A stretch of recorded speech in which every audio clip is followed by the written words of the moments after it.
हाय दोस्तों, कैसे हैं आप लोग। मैं हूं चंदन और मैं पढ़ा रहा हूं आप लोगों को मैथमेटिक्स। और मैथमेटिक्स का 12th मैथमेटिक्स का जो हम टॉपिक स्टार्ट किए हैं उसका नाम है वेक्टर। और आज मैं जो पढ़ाने वाला हूं आप लोगों को उसका नाम है सेक्शन फॉर्मूला। जैसा कि 11th में आप लोग पढ़े होंगे सेक्शन फॉर्मूला कोऑर्डिनेट ज्योमेट्री में, उसी तरह से हम लोग वेक्टर फॉर्म में वेक्टर को हम लोग सेक्शन फॉर्मूला के रूप में कैसे देखेंगे उसके बारे में आज हम लोग बात करेंगे। तो मैं बता दूं कि मेरे वीडियो को जो जो नए देख रहे हैं, नए आए हुए हैं मेरे चैनल में, पीसीएम टुडे चैनल में, तो प्लीज लाइक और शेयर सब्सक्राइब करें तथा साथ ही साथ बेल आइकन घंटी को दबाएं ताकि सबसे पहले मेरा वीडियो का नोटिफिकेशन सबसे पहले आप तक पहुंचे और मेरे वीडियो का आप लाभ ले सकें। और कोविड-19 में आशा करता हूं कि आप लोग सब घर पर सुरक्षित ही होंगे। तो चलिए मैं स्टार्ट करता हूं सेक्शन फॉर्मूला के बारे में। देखते हैं कि सेक्शन फॉर्मूला क्या होता है।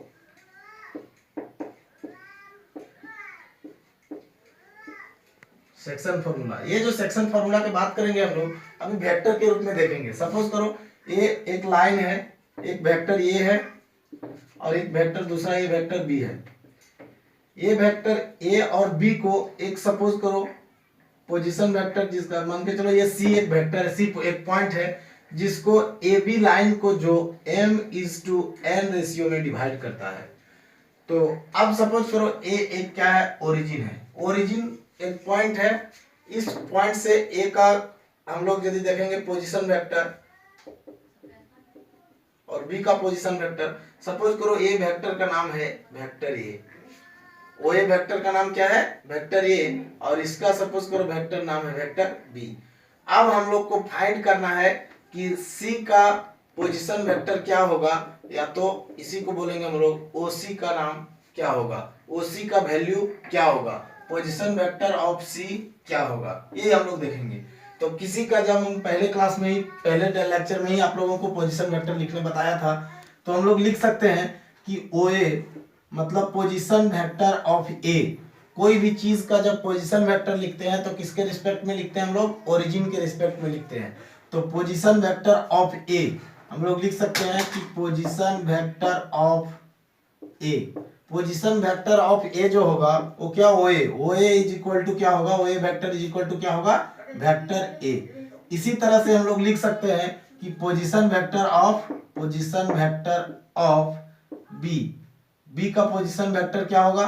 तो अब हम लोग यदि इसके बारे में देखेंगे तो क्या होगा, OB vector, OB vector is equal to कितना दिया हुआ है हम लोग को, सपोज करो बी वेक्टर दिया हुआ है। अब हम लोग को फाइंड जो करना है पोजीशन वेक्टर ऑफ, हम लोग को सी फाइंड करना है। इसका मतलब हम लोग को फाइंड करना है vector OC will be what, क्या होगा, उसका वैल्यू क्या होगा। या तो इसी को हम लोग बोल सकते हैं कि इसका जो कोऑर्डिनेट होगा, हम लोग कोऑर्डिनेट ज्योमेट्री में कोऑर्डिनेट बोलते हैं, लेकिन इसमें जो होगा कि सी का पोजीशन वेक्टर क्या होगा। मतलब यहाँ जब ओ ए है तो ये वेक्टर ए होगा, तभी तो वो ए का वैल्यू ए आएगा कि वो ओरिजिन के रिस्पेक्ट में हम लोग ले रहे हैं। तो ये वाला क्या होगा, वेक्टर बी। अब हम लोग सी का वेक्टर हम लोग निकालना चाहेंगे कि सी का पोजीशन वेक्टर क्या होगा, या तो ओ सी बराबर क्या होगा।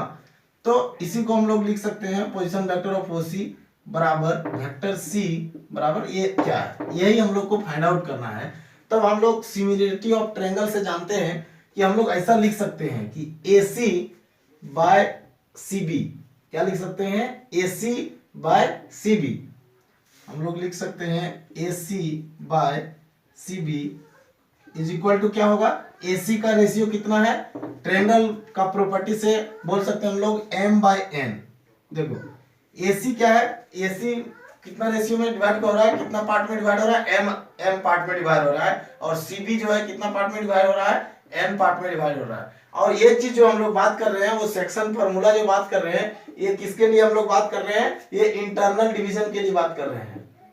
ये ध्यान दीजिएगा आप लोग, इंटरनल डिवीजन, ये एक्सटर्नल डिवीजन के लिए नहीं है। एक्सटर्नल डिवीजन के लिए हम लोग नेक्स्ट बात करेंगे। तो क्या होगा, AC कितना रेशियो में, कितना पार्ट में डिवाइड हो रहा है, m पार्ट में, और CB जो है वो कितना पार्ट में डिवाइड हो रहा है, n पार्ट में। तो AC, अब हम लोग लिखे थे वेक्टर AC, सपोज करो यहाँ लिखते हैं वेक्टर के टर्म में। तो AC को यदि हम लोग लिखेंगे तो क्या लिखते हैं, फाइनल माइनस इनिशियल। तो फाइनल को क्या लिख सकते हैं, AC मतलब OC, वेक्टर पोजीशन वेक्टर के रूप में लिख रहे हैं। तो OC माइनस क्या होगा, OA वेक्टर, और डिवाइडेड बाय क्या है, CB मतलब क्या, ओ बी वेक्टर माइनस क्या ओ सी वेक्टर। अब हम लोग को यहाँ क्या आ गया m बाय n। अब हम लोग वैल्यू तो पुट कर सकते हैं यहाँ से, हम लोग को निकालना क्या है, ओसी का वैल्यू निकालना है, ओसी वेक्टर का वैल्यू निकालना है। अब ओए का वैल्यू तो हम लोग को पता है, ओए का वैल्यू क्या है वेक्टर ए, और ओबी का वैल्यू क्या है वेक्टर बी। तो हम लोग वैल्यू पुट करके देखते हैं। तो हम लोग क्या कर सकते हैं, ओसी के जगह में हम लोग क्या लिखेंगे, ओसी तो हम लोग को निकालना ही है, माइनस ओए मतलब वेक्टर ए, और क्या ओबी, ओबी मतलब वेक्टर बी, और ओसी, ओसी मतलब क्या, हम लोग को जो चीज निकालना है। अब ये आ गया m डिवाइडेड बाय n। अब देखो इसको क्रॉस मल्टीप्लाई करेंगे जब, तो क्या होगा, n इंटू क्या होगा OC vector minus n into A vector is equal to, अब क्या होगा m into B vector, m into B vector minus m into B vector minus m into OC vector. ये लिखा हुआ है m into B vector minus m into OC vector. Cross multiply किए हम लोग और कुछ नहीं किया है। अब देखो यहां से हम लोग क्या कर सकते हैं, m ओसी को एक साइड ले आते हैं, हम लोग क्या करते हैं ओसी को इधर ले आते हैं, तो क्या होगा ओसी वेक्टर को यदि हम लोग बाहर करते हैं तो ये m ये वाला क्या आ जाएगा, इधर आ जाएगा, तो माइनस में, तो इधर होगा तो क्या होगा प्लस, तो m प्लस n आ जाएगा। अब देखो इज इक्वल टू क्या होगा, अब ये वाला इधर ले जाते हैं तो क्या है, पहले से अपने से है m into B vector plus, ये माइनस में है तो इधर गया तो प्लस में, तो n इंटू ए वेक्टर। अब देखो हम लोग देखते हैं, तो इसको लिख सकते हैं OC vector is equal to m into B vector plus n into A vector divided by m plus n। यही तो हम लोग को निकालना था कि ओसी वेक्टर का वैल्यू क्या होगा, या तो इसी को लिख सकते हैं हम लोग वेक्टर सी, मतलब सी का position vector, position vector of C is equal to m into B vector plus n into A vector divided by m plus n। ये कब होगा, जब हम लोग इंटरनल डिवीजन का बात करेंगे, ये c जो है AB को इंटरनली डिवाइड कर रहा है, तब ये फॉर्मूला यूज होगा। इसका मतलब ये तो हम लोग फॉर्मूला कैसे डिराइव करते हैं इसके बारे में हम लोग देख लिए। डायरेक्ट यदि हम लोग लिखना चाहेंगे तो क्या करेंगे, यदि m है तो किसके साथ ले रहे हैं, b के साथ, m किसके साथ, b के साथ, और n किसके साथ, a के साथ। m into B vector, vector b, m into vector b plus n into vector a divided by ratio का एडिशन हम लोग करेंगे, मतलब m प्लस n, वही होगा section formula for internal division. इसी तरह से हम लोग देखे थे कोऑर्डिनेट ज्योमेट्री में क्या होता था, यदि क्या है, सपोज करो ये लाइन है, इसका 2,3 ये यदि कोऑर्डिनेट दिया हुआ है, हम 4,5 यदि दिया हुआ है, और ये सपोज करो c है, तो इसका कोऑर्डिनेट यदि निकालेंगे, यदि ये 2:3 रेशियो में डिवाइड हो रहा है, तो क्या करते थे m इंटू बी मतलब m इंटू वाई।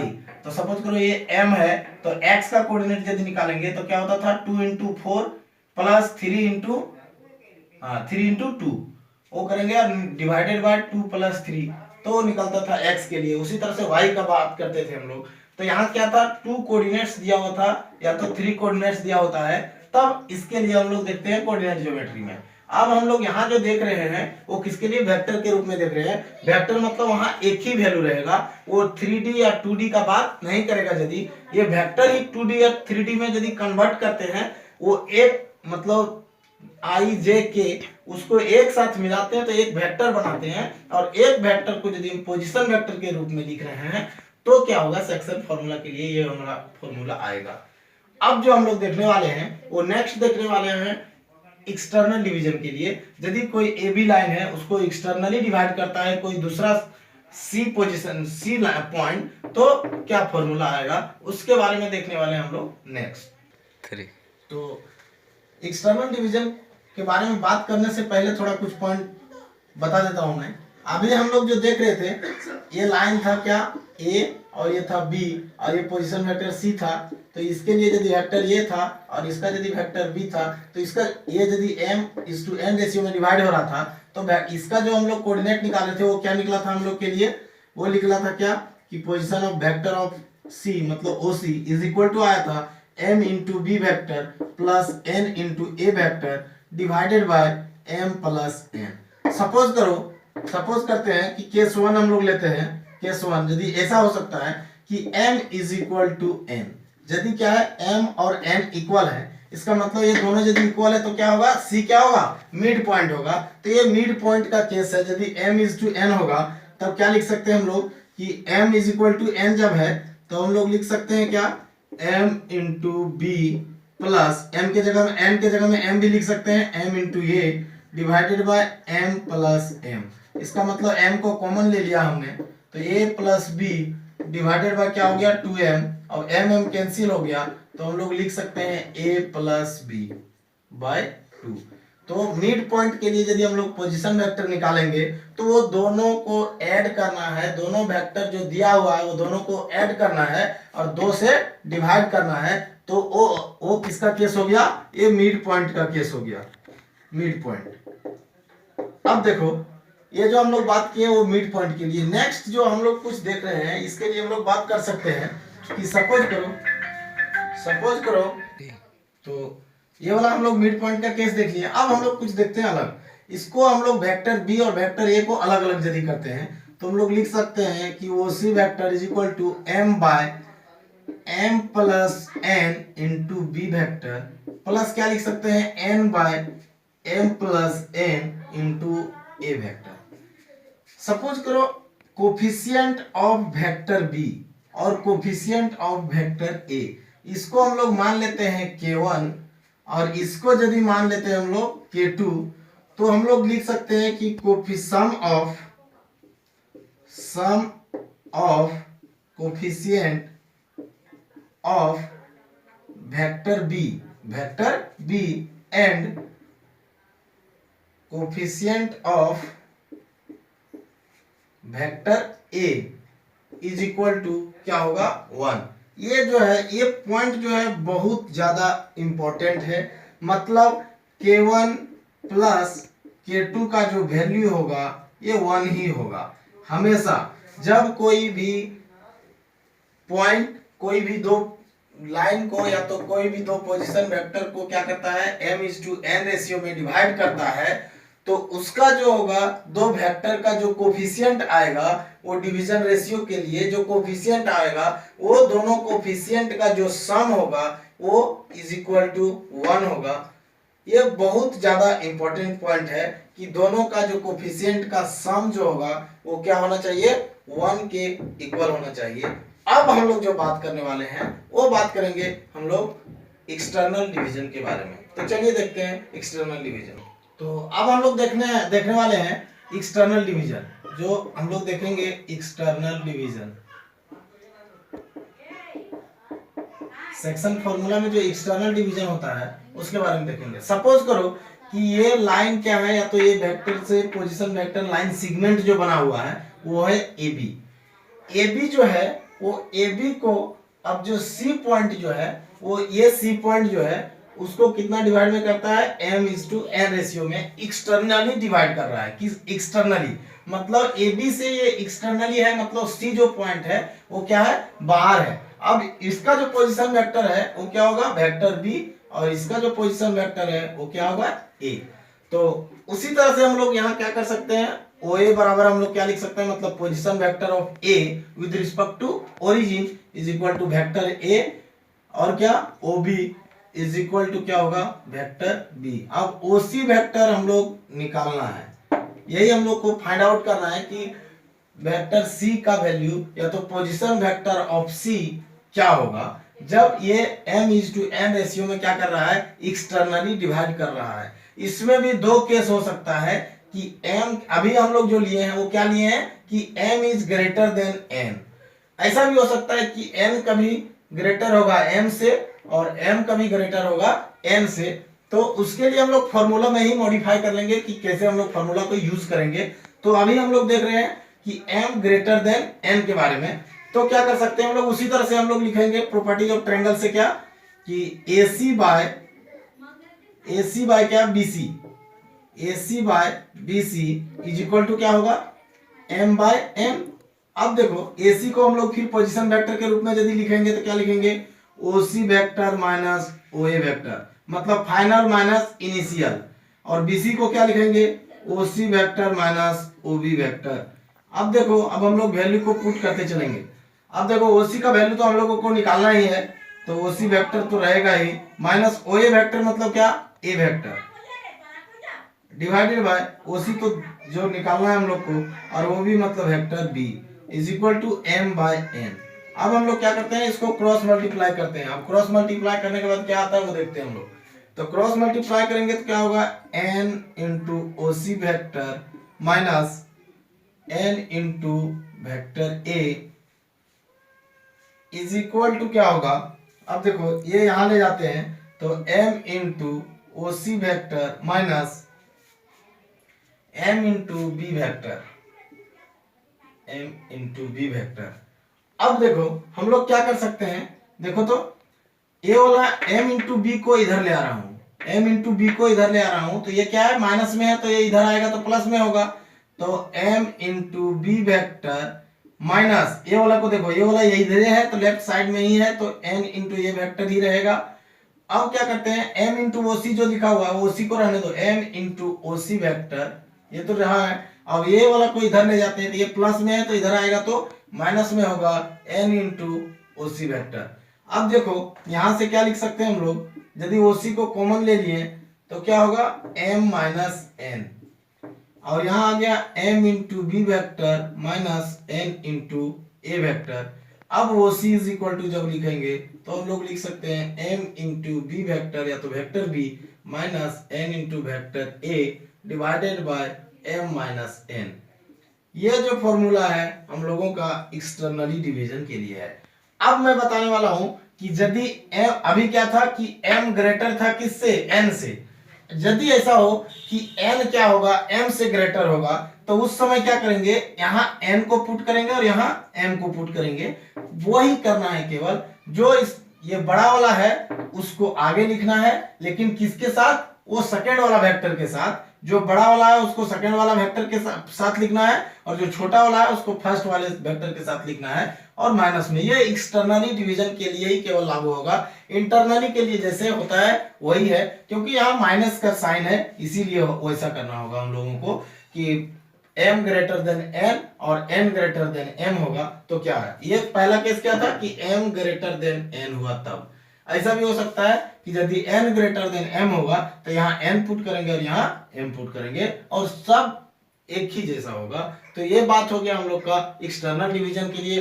अब इससे जो रिलेटेड एक क्वेश्चन है वो क्वेश्चन को हम लोग देखते हैं नेक्स्ट, तो उसको यूज करके। तो अभी जो हम पहले देख लिए हैं कि एक्सटर्नल डिवीजन और इंटरनल डिवीजन के बारे में सेक्शन फॉर्मूला से, तो अब एक इंटरनल या तो एक्सटर्नल डिवीजन से बेसिस, जो ये तो जनरली है जो मेरा इंटरनल डिवीजन का बात होगा इसमें, तो इंटरनल डिवीजन पर बेसिस एक क्वेश्चन को देखते हैं। तो ये क्या बोल रहा है, एक क्वेश्चन कि using vector method find the centroid of triangle, कि सेंट्रोइड ऑफ ट्रायंगल कैसे हम लोग निकालते हैं। तो सेंट्रोइड ऑफ ट्रायंगल यदि हम लोग कोऑर्डिनेट ज्योमेट्री में देखे थे तो क्या होता था कि यदि x1, y1 और x1, x2 और x3 रहता था, y1, y2 और y3 रहता था, z1, z2, z3 रहता था, तो क्या करते थे, x1 plus x2 plus x3 divided by 3 करते थे। तो वैसा ही कुछ इसमें भी होने वाला है। तो अब हम लोग देख रहे हैं कि सेंट्रोइड किसको बोलते हैं। तो सेंट्रोइड क्या होता है कि हर वेक्टर, एक ट्रायंगल यदि है तो एक ट्रायंगल के लिए जो एक मीडियन जो होगा, सभी मीडियंस, तीनों मीडियंस को यदि हम लोग बनाते हैं तो तीनों मीडियन जिस पॉइंट पर इंटरसेक्ट करेगा उसी पॉइंट को हम लोग बोलते हैं सेंट्रोइड। मीडियंस जिस पर इंटरसेक्ट करेगा उसी को बोलेंगे हम लोग सेंट्रोइड ऑफ दैट ट्रायंगल। तो एक मीडियन ये वाला है, सपोज करो ये क्या है, ए बी सी, ये हो गया ए डी, ये हो सकता है बी, और ये हो सकता है सी एफ। अब क्या बोल रहा हूं मैं कि हर ये क्या है, एक मीडियन है, बी, ए डी और सी एफ जो क्या है, ये मीडियन है। तो मीडियन मतलब ये दोनों को कितना इक्वल पार्ट में डिवाइड कर रहा है। अभी मैं बताया कि जब दो कोई को इक्वल पार्ट में डिवाइड कर रहा है, मतलब जितना ये होगा उतना ही ये होगा, तो ये क्या होगा, मिड पॉइंट होगा। जब मिड पॉइंट होगा तो मिड पॉइंट से हम लोग सेक्शन फॉर्मूला से इसका कोऑर्डिनेट या तो पोजीशन वेक्टर हम लोग निकाल सकते हैं। तो कैसे निकालते थे, a plus a by divided by 2। तो इसके लिए d का यदि पोजीशन वेक्टर निकालेंगे तो हम लोग क्या लिख सकते हैं, b plus C divided by 2। ये हो गया। अब यदि इसका यदि निकालेंगे तो क्या होगा, a प्लस सी वेक्टर, जो जिसके सामने निकाल रहे हैं वही बात होगा, तो ये भी मिड पॉइंट होगा। तो ये क्या होगा, a प्लस सी वेक्टर, ये vector plus C vector by 2। तो इसके लिए हम लोग लिख सकते हैं vector a plus vector c divided by 2। ये किसका पोजीशन वेक्टर निकल गया, e का पोजीशन वेक्टर। तो हम लोग लिख सकते हैं पोजीशन वेक्टर ऑफ d, इसका मतलब OD पोजीशन वेक्टर को। अभी ये तो ओरिजिन यहाँ दिख नहीं रहा, ओरिजिन को हम लोग सपोज कर रहे हैं। कोई भी वेक्टर में हम लोग बात करेंगे तो पोजीशन वेक्टर के साथ ही बात करेंगे। तो ओडी वेक्टर कैसे निकाल रहे हैं हम लोग, ओडी वेक्टर का वैल्यू क्या आ गया हम लोग को, b plus C by 2, b plus C divided by 2। उसी तरह से हम लोग पोजीशन वेक्टर ऑफ क्या निकाल सकते हैं, पोजीशन वेक्टर ऑफ ई यदि निकालेंगे तो क्या लिख सकते हैं, ओई वेक्टर इज इक्वल टू क्या होगा, a plus C divided by 2। अब यदि हम लोग पोजीशन वेक्टर ऑफ क्या f का निकालेंगे तो हम लोग लिख सकते हैं OF मतलब ओरिजिन यहाँ दिख नहीं रहा है, हम लोग ओरिजिन कहीं सपोज कर लिए हैं क्योंकि पोजीशन वेक्टर लिख रहे हैं, ये ध्यान आना चाहिए सब लोगों को। तो ये क्या होगा, f के लिए क्या लिख सकते हैं, ये वाला प्लस ए वाला divided by 2, vector a plus vector b divided by 2। तो यहाँ लिख देते हैं a plus B divided by 2। ये आ गया मेरा। अब एक चीज ट्रायंगल के प्रॉपर्टी में आप लोग भी जानते होंगे और कोऑर्डिनेट ज्योमेट्री में शायद पढ़े होंगे कि कोई भी मीडियंस जिस पॉइंट पर इंटरसेक्ट करता है या तो सेंट्रॉइड जो होता है वो मीडियंस को 2:1 रेशियो में डिवाइड करता है। ये आप लोगों को शायद पता होगा, और नहीं भी पता होगा तो अभी समझ लीजिए कि यही होता है। और क्यों होता है, ऐसा होता है कि यदि हम लोग सेंट्रॉइड निकालेंगे तो इसका सबका तो ये वैल्यू निकल गया, इसका पोजीशन वेक्टर, और ये दोनों का यदि पोजीशन वेक्टर निकल गया तो हम लोग सपोज कर लेंगे कि k:1 रेशियो में डिवाइड कर रहा है और इसका सेंट्रॉइड हम लोग को पता हो जाएगा, तो हम लोग को ये m और n का वैल्यू निकल सकता है या तो k का वैल्यू निकल सकता है। तो वो निकल के जो आएगा वही है क्या, 2:1 रेशियो। वो हम लोग नहीं देखेंगे, अभी हम लोग जो देखने वाले हैं वो देखने वाले हैं कि इसका पोजीशन वेक्टर क्या होगा, मतलब OG का वैल्यू क्या होगा, OG वेक्टर का वैल्यू क्या होगा। तो ये हम लोग पहले से जाने हैं कि ये जो कोई भी सेंट्रॉइड जो होता है ट्रायंगल का, वो कोई भी मीडियन को 2:1 रेशियो में डिवाइड करता है। तो ये 2:1 होगा तो ये भी 2:1 होगा और ये भी 2:1 होगा। अब 2:1 रेशियो में हो गया तो हम लोग इसका सपोज करो ये वाले बात करेंगे हम लोग बी, यदि एडी के बारे में बात करते हैं, किसके बारे में, एडी के बारे में, तो सपोज करो एडी एक लाइन है और जी एक पॉइंट है, क्या, जी एक पॉइंट है जिसको जी जो है एबी को क्या कर रहा है, 2:1 रेशियो में डिवाइड कर रहा है। तो हम लोग क्या लिख सकते हैं कि position vector of G, position vector of G that means OG vector, क्या, ओजी वेक्टर। अब OG vector is equal to क्या लिखे थे हम लोग, m into A, m into B, m into मतलब ये वाला ले रहे थे तो ये पोजीशन वेक्टर, और ये वाला लेंगे तो इसका पोजीशन वेक्टर। एडी के लिए देख रहे हैं हम लोग केवल एडी, सपोज करो ये वाला क्या है ए, ये देखो यहाँ हम लोग रफ में देख लेते हैं थोड़ा, ये वाला पॉइंट को हम ले रहे हैं तो यहाँ क्या है, जी है, सपोज करो ये जी है और यहाँ क्या है डी, तो डी का पोजीशन वेक्टर क्या है, b plus C divided by 2 है, और यहाँ ये 1 रेशियो में है, ये 2 रेशियो में है। अब इसका जो वैल्यू है क्या है, वेक्टर a। तो ये सेक्शन फॉर्मूला हम लोग यहाँ यूज कर रहे हैं। तो सेक्शन फॉर्मूला कैसे यूज करेंगे, ये वाला m, सपोज करो ये m है और m into B vector, b मतलब ये वाला पूरा, तो क्या लिख सकते हैं हम लोग, m इंटू बी के जगह में क्या, b plus C divided by 2, और m का वैल्यू कितना है, m का वैल्यू कितना है, 2 है, तो हम लोग लिख देंगे 2 प्लस n का वैल्यू कितना है, 1 है ना, तो 1 इंटू, अब ये इसका पोजीशन वेक्टर क्या है स्टार्टिंग वाला का, a, तो यहाँ a लिख देंगे, और divided by m plus n होता है मतलब 2 प्लस 1। अब देखो ये 2 और 2 कैंसिल हो गया तो ऊपर में क्या बचा, 1 इंटू ए मतलब वेक्टर ये, और यहाँ क्या है b प्लस सी, तो क्या बच गया, a vector plus b vector plus c vector divided by 2 plus 1 कितना हो गया, 3। ये किसका वैल्यू निकल गया, OG वेक्टर का वैल्यू निकल गया। तो यही है क्या, position vector of centroid of the triangle, या तो पोजीशन वेक्टर ऑफ जी, जो क्या है सेंट्रोइड है वो क्या होगा a plus B plus C by 3। मतलब तीनों ट्रायंगल के वर्टिसियस पर जो क्या है पोजीशन वेक्टर है उसका सम डिवाइडेड बाय 3। पोजीशन वेक्टर कैसे निकालेंगे हम लोग, ये तीनों का सम डिवाइडेड बाय 3। मतलब a vector plus b vector plus c vector divided by 3। ये किसका पोजीशन वेक्टर निकला, ये g का पोजीशन वेक्टर निकला। मतलब यही क्या है सेंट्रोइड है, इसी का नाम क्या है OG, मतलब क्या है ये सेंट्रोइड है, सेंट्रोइड। तो ये हम लोग देख लिए सेंट्रोइड।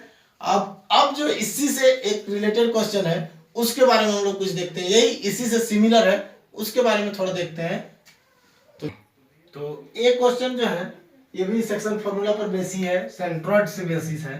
तो ये बोल रहा है क्या कि प्रूव दैट कि in a triangle if G is the centroid of the triangle then find the prove that, क्या बोल रहा है कि prove that GA plus GB plus GC is equal to 0। तो ये वाला चीज हम लोग देखने के लिए क्या कर सकते हैं कि इसका जो सेंट्रोइड का जो वैल्यू होता है अभी हम लोग देख लिए क्या AB plus A plus B plus C divided by 3। ये किसका वैल्यू है, ये पोजीशन वेक्टर ऑफ G। तो PV ऑफ क्या मतलब पोजीशन वेक्टर ऑफ A जो होगा वो कितना होगा, मतलब OA is equal to vector A, फिर OB इज इक्वल टू कितना होगा वेक्टर B, और OC इज इक्वल टू क्या होगा वेक्टर C। अब क्या लिख सकते हैं हम लोग, अब OG इज इक्वल टू जो अभी हम लोग फाइंड आउट किए थे सेंट्रोइड से वो क्या A plus B plus C by 3। अब हम लोग जो LHS जो वो दिया हुआ है हम लोग देखते हैं LHS से हम लोग क्या देख सकते हैं कि GA plus GB plus GC इसका वैल्यू हम लोग को निकालना है, वो किसके बराबर होना चाहिए, वो 0 के बराबर होना चाहिए। तो GA को क्या लिख सकते हैं पोजीशन वेक्टर के रूप में OA माइनस OG, ये ना लिख सकते हैं। उसके बाद क्या OB माइनस OG। अब क्या लिख सकते हैं फिर OC माइनस OG वेक्टर। अब देखो यहां से क्या क्या है OG तीन तो है, तो हम लोग लिख सकते हैं OA वेक्टर और ये प्लस में है plus OB vector plus OC vector, इसको एक साथ में लिखते हैं माइनस 3OG वेक्टर, ये लिख सकते हैं कि नहीं। अब देखो OA वेक्टर का वैल्यू क्या है वेक्टर A प्लस इसका वैल्यू क्या है वेक्टर B प्लस इसका OC का वैल्यू क्या है vector C minus 3 into OG का वैल्यू कितना है A plus B plus C by 3। तो क्या लिख सकते हैं A plus B plus C divided by 3। अब 3 कैंसिल आउट हो गया तो इधर क्या बच गया A plus B plus C और ये माइनस में A plus B plus C, इसको हम लोग लिख सकते हैं A plus B plus C minus A minus B minus C vector. तो ये सब कैंसिल आउट होगा अपने आप में और रिजल्टेंट इज इक्वल टू क्या आ गया 0। तो ये हो गया हम लोग को RHS और यही हम लोग को प्रूव हो गया कि क्या आ गया कि GA plus GB plus GC is equal to क्या आ गया हम लोग को 0। तो ये प्रूव हो गया। तो आज हम लोग जो देख लिए वो किसके बारे में देखे कि सेक्शन फार्मूला इंटरनली और एक्सटर्नली के बारे में देख लिए, कैसे डिवाइड करता है उसका फार्मूला क्या होता है और उससे बेसिस दो क्वेश्चन को देख लिए। तो आज के लिए इतना ही, चलिए मैं नेक्स्ट क्लास में आप लोगों से मिलता हूँ। धन्यवाद।